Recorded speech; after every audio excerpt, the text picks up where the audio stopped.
Welcome back to the Coffee Hour. I'm Andy Bates. Friday morning, and a new documentary available today that I want to share with you. A very touching story, a very important story that needs to be told. And two filmmakers took on that great task of helping share that story. You might remember some of the stories from just a few years ago.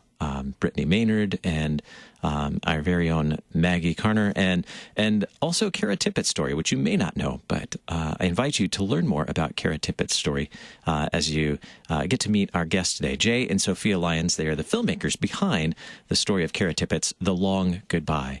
Thank you so much for joining us today. Jay and Sophia, great to have you with me. Hi, thanks for having us. Thank you so much for having us. What was your aim in making this film, The Long Goodbye, the Cara Tippett story? Wow, that's a great question, and I'll do my very best to answer it quickly. I think the aim was to create a tool or just a piece of art, I guess is a better way to say it, that would help people who are suffering and dying. It's not something we want to talk about or think about, but everyone has to deal with it, and a lot of people are facing issues, whether it's themselves or a loved one or a relative or a friend. We've all been touched by health issues and people suffering and dying, and honestly, I came at it from the viewpoint of like, why don't people talk about this, especially as Christians? Why are we afraid of this subject just because it may be scary or the unknown? So I guess that's kind of where it came from, if that answers the question.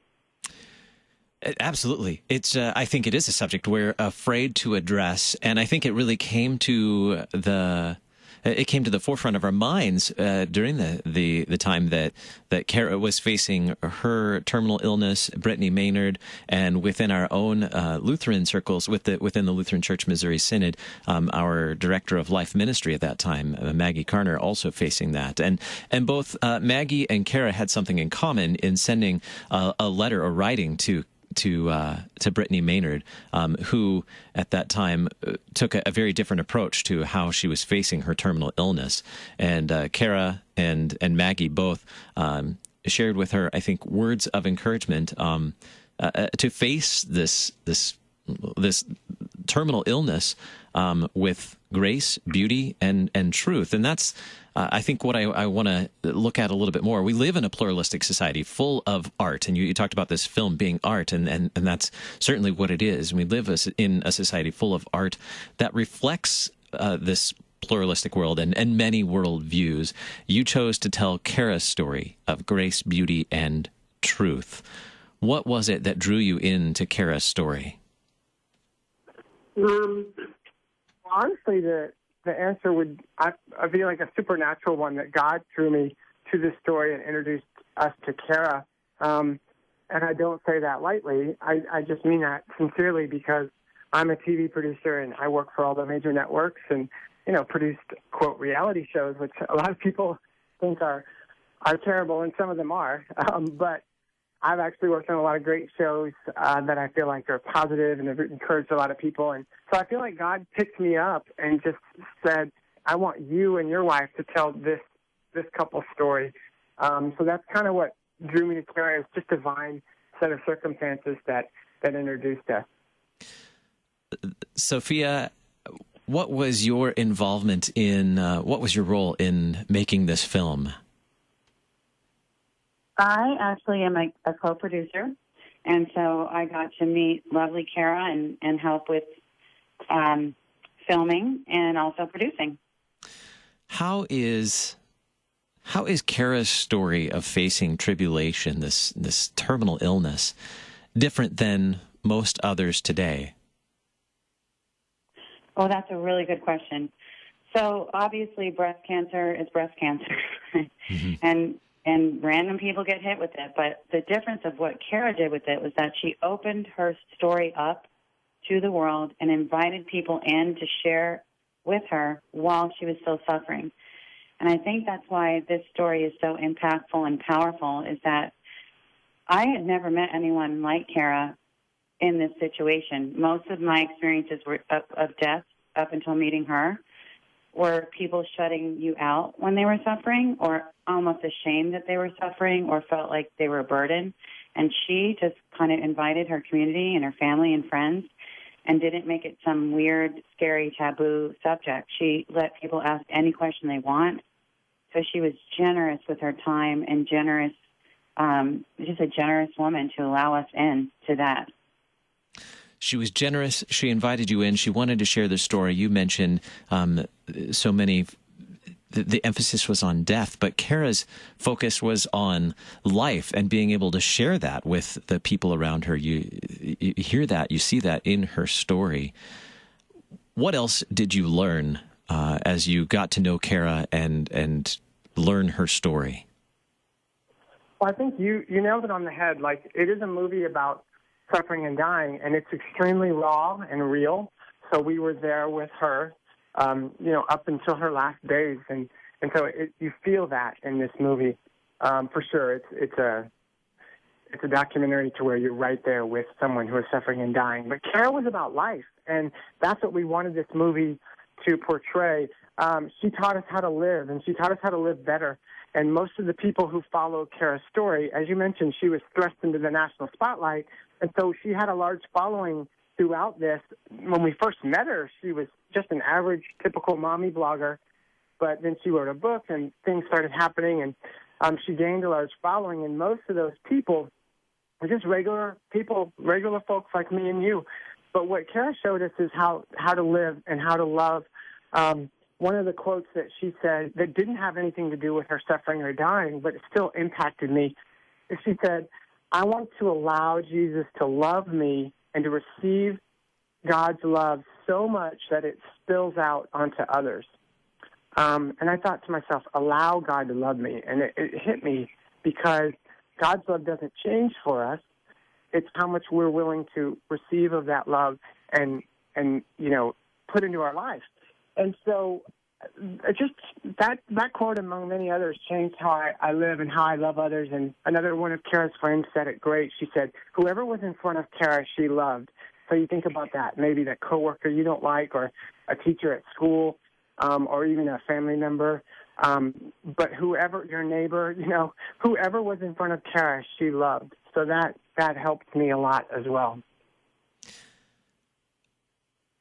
When we think about, when you share that this is a film that you get to follow her right up until her last days, and so many of us listening think, it's a film about death. I don't want to watch a documentary about death. That sounds depressing. Why should we watch this film? Why tell the story of Cara Tippett? Why is this a story that you want us to engage with? It's about hope, and it's about the preciousness of time. But Andy, you did hit on a point that, it's difficult for us to deal with that and to be faced with it. But our aim in making this movie was to encourage, and that's what Cara did as well. For the people who are suffering, for the people who are dealing with these types of issues or have a family member or who have pain in their life from a situation, and it's a lot of people. You'd be surprised, as you were mentioning, a lot of your listeners have this type of feelings. We all do. So it's something that's needed, but it is a film of hope and inspiration. Cara said it best. She said, I'm dying, and I know I'm dying. I'm told I'm dying every day.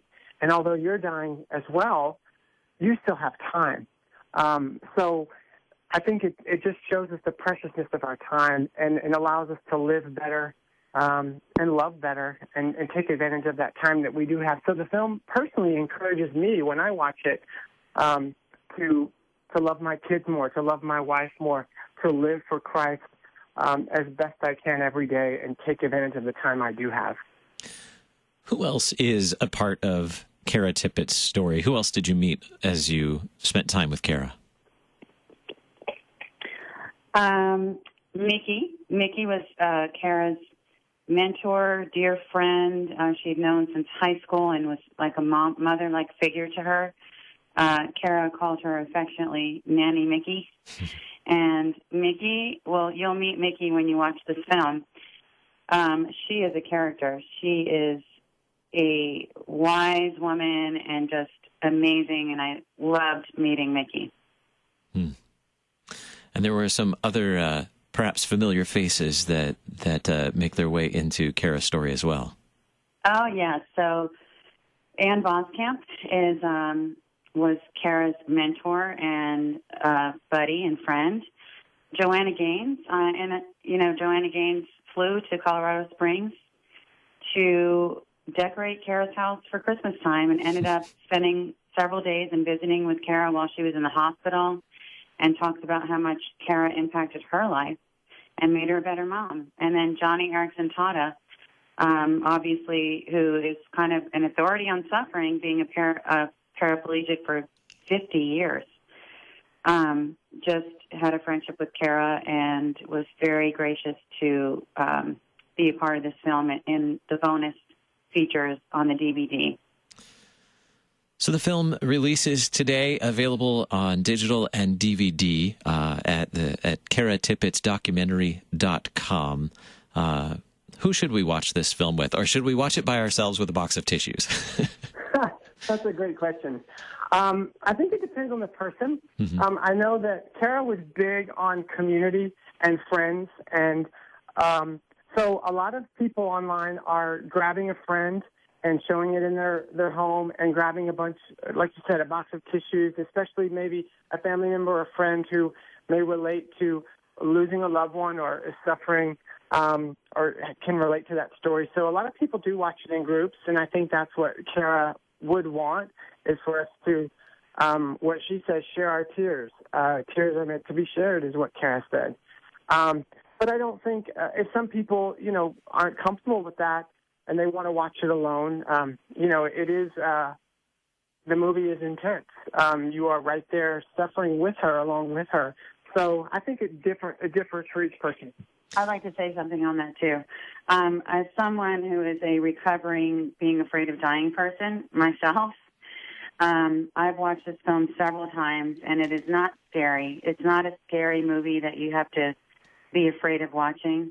And it is something profound that I think will help people work through their fear if they have that. And, Cara was all about community, and so even if it's just one person that you invite to watch this, I think people will be very impacted in ways they're not expecting. So it's not just like, oh, let's watch this sad movie. There's so many sad movies about dying. This is not one of them. This is a movie, yes, it's partly about dying, but it ends and it gives us a sense of hope. This is not a movie that leaves you feeling empty or bleak when you're done with them. And your listeners know what I'm talking about when you watch a movie and you just end with this hopeless feeling of like, wow, I'm sorry I watched that movie. This is the opposite of that. You watch this movie and you're filled with hope, and you're so happy to be alive that you're thinking about, what am I going to do in my life different now because of this? She wasn't afraid of suffering because of the hope that she has. Yes, she realizes that she shares that suffering is not pleasant, and that she didn't necessarily want to suffer, but that the end wasn't, that suffering wasn't the end, and that she had hope. And it doesn't leave you on a sad note. We are all out of time, but I certainly want to point our listeners to the website so they can check out this documentary, caratippettdocumentary.com. My guests today, Jay and Sophia Lyons, filmmakers, sharing the story of Cara Tippett's The Long Goodbye. Thank you so much for being my guest on the Coffee Hour today. Thank you for having us. Bye-bye, guys.